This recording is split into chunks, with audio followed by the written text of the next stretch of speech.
दिलवा के दुखवा जाके केकरा से बताई हम हो, केकरा से बताई हो।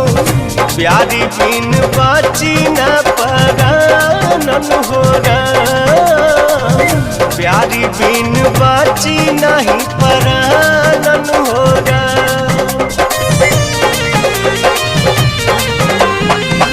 समझत न बाटे दिलवा कैसे समझाई हो, कैसे समझाई हो।